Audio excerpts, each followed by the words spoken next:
ado, let's present Jose to do the workshop. Thank you, Jimmy. Hello, MDIS. How are you doing? Thank you for inviting Bounty. I would love to be here. We just started this project. Bounty has been around for 8.5 months, but 3 months ago, we decided to. Thank you. I thought what you were doing, we decided to reach out to all the schools locally. I think we want to foster entrepreneurship in Singapore, and what best way is to work with local schools to foster entrepreneurship. I'm always a big fan of startup. I'm a big fan of what Jeff Bezos and Jack Ma and all these gentlemen they are doing, and that gentleman will try to fly us over to Mars. Elon Musk, you guys know, right?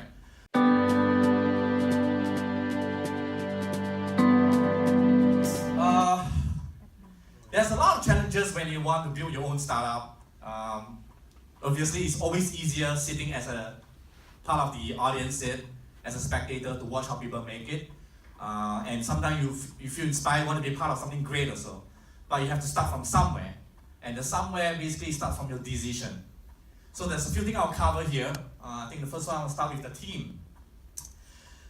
Forming a business, forming teammates together in your startup basically is like seeking for a legit relationship. Alright? It's not as easy as going to Tinder, swipe left and right to look for appropriate team partners or teammate.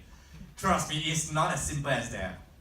Sexy idea, if there's something you want to do, you want to enter a very appropriate, growing, addressable market, but who's going there with you? So you have to decide what you want to go into. It's like marriage, right? So that first few weeks and first few months of meetings before you incorporate the company will be the best time to evaluate.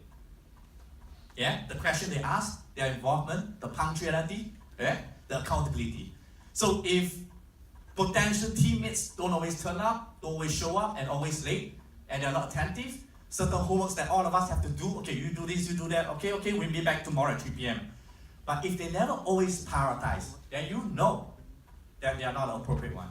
And sometimes it's even better, they drop out themselves. So it was quite because we were playing that night like 5v5, so there's more than 10 of us, right? But along the way, somebody will drop out, which is good.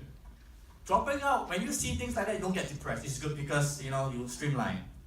So all the best to you if you are looking for a team or you're still searching for a team as far as startup is concerned. I'll share a bit about the second factor of being an entrepreneur. It's the mindset. How many people think that as an entrepreneur you are like highly paid? You're highly paid with a lot of experience, not in terms of money. The experiences we talk about are mistakes, setbacks, disappointment, frustration, emotional roller coaster ride. So this is what you will get back. So if your mindset is not ready for this kind of ride, then don't go into it. It's fun to become an entrepreneur. Have the fun, 3-4 months later, come out of it, at least you have experience. But if you're in for the long ride, you're not going in for the fun only. You have to go through the ups and downs because you will become eventually the carrier. Behind every team, someone has to lead, right? This is called leadership. And the leader has to be someone who is not in terms of muscles or in terms of the highest educated individual, PhD or double PhD or quadruple PhD. It's not that. Someone who can lead. And when we talk about lead, means someone who says certain thing, means certain thing, and will do it. And always motivated, always passionate, and always making sure that things get done, even when there's things are not happening, worst case scenario. So that is the kind of mindset you will need if you want to become an entrepreneur or you're already onto it. You have to be competitive here and here. Moving on, execution. At a very early stage, we do have teammates that come in whereby very high profile, very outspoken, can talk very well, can present very well. And sometimes when you do evaluation, this guy can talk, and this girl can talk, not too bad, can dress well, professional looking, smells good also, right?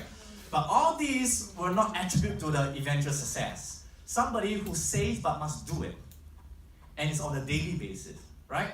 How many times have we promised people surrounding us that we're going to do something, excel in certain thing, perfect gym body, top in school, finish our homework, quit smoking or what.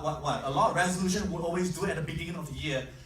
So this is what you will face, and we face that over in Bounty, even before that when I was an entrepreneur, that you need to find a group of people who can execute, say certain thing, they drew something up, and they make a promise, they make a commitment, and they see through on a daily basis. You cannot do one time, and after that you succeed. No such thing like that. You have to do it constantly and make sure that it becomes a habit. So let me sum it up. For execution, it has to be in a habit that you can execute daily. It's like push-ups, healthy habit, possible for you to become an entrepreneur. Last but not least, you have to stay resilient. You gotta have strong resilience in you, that grit, that hustle, that Paicho mindset, day in, day out. A lot of people are really good in the first half year, the first 1 year. I'm just saying, like a relationship, very happy, love the first year, but the courtship, I may not be the best person to explain this, Adira. But the courtship, the in love, should continue in the second year, the third year, the fourth year. Once you lose that, oh man, then there's nothing magical ever. So we need to look at the kind of magical effect in an entrepreneur is that how long can you last? Can you stay resilient? After 1 year, after 2 years? If Jack Ma give up halfway through, there won't be an Alibaba that went to IPO in 2013, 2014. If Jeff Bezos were to give up on his 23rd year, finally he can become the world richest man. And that was only last year. You hear about his name, but he was always in the top 10, never first. So he held on for 23 years. So that's what resilience is all about. 100 meters will get you somewhere. I won 100 meters. But success and entrepreneurship is not so much about 100-meter race or dash. It's a marathon. So you may start slow, but slow doesn't mean you lose. So you have to be reasonable. These are the 4 things to become possible entrepreneur. Let's move on. Okay, so quickly, what's blockchain? Maybe some of you guys have already been reading about it. I'm a blockchain enthusiast. I've been reading about it active for the last few months. And I must say it will be here to stay. It will not disappear. In fact, the community wants it to be around, so there's no way we can eliminate this, and it will improve. So blockchain, basically, it's a peer-to-peer digital ledger platform. Very different from what you've seen out there, the typical world, a central bank, a central government, a central body, whereby things could, I'm just saying, don't quote me for it, things could be manipulated. They can write or rewrite something without you knowing. Yeah? And if they have a spokesperson represent their organization something, it's always like very neutral, if not they're protecting. Yeah. So it is definitely decentralized. Decentralized, it is good because giving the power back to the community, giving the power, returning power back to the people, peer-to-peer, which is people like us. So when you do that, not everybody like the idea. Because you're not going through that central dictatorship. So as a dictator, if you have been around, you lose power, and you don't like to lose power. The reason why you're a dictator, because you love power.